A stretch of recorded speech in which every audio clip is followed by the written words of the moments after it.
MRI was and still is part of the diagnostic armory that doctors use to diagnose disease and monitor the response to treatment. Prior to MRI, of course, there was X-ray imaging. One problem with X-rays is the X-rays.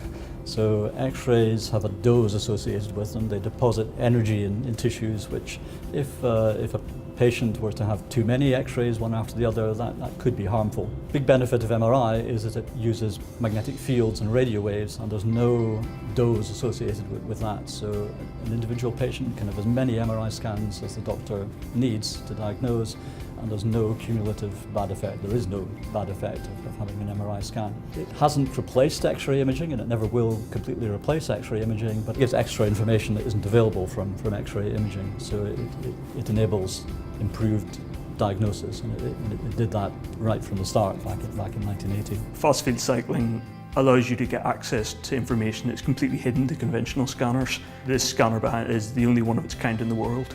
What it allows you to do is measure tissue parameters as they vary with magnetic field, and you can't do that on any other form of scanner. We're currently engaged in a 4-year project which is funded by the European Union through their Horizon 2020 grant scheme. So we have it's a multi-centre project. We have 9 partners in 6 different European countries, and we're coordinating that. The objective of the grant was to bring fast field cycling MRI to a point where it can be used as a clinical tool.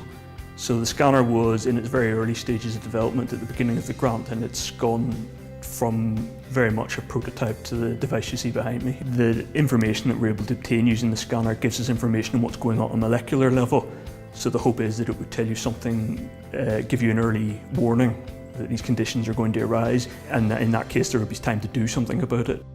So that would expand the range of medical conditions that we can look at with the scanner.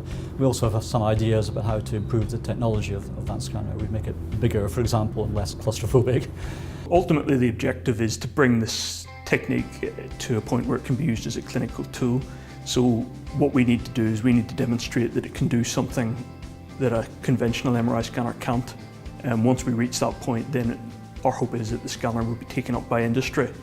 At the end of last year, we imaged our very first patient with fast field cycling MRI, and that was a patient who had a stroke. And even with I think it was the second patient we studied, we saw these dramatic images showing the stroke-affected region at the very low magnetic fields that we were able to switch to. And that was just unbelievably exciting, because it meant that all this work over decades had not been for nothing. It really was a technique, and is a technique that can add value to medical diagnosis. So I think that was the most satisfying, probably the most satisfying moment of my career, actually seeing the scanner working in a patient.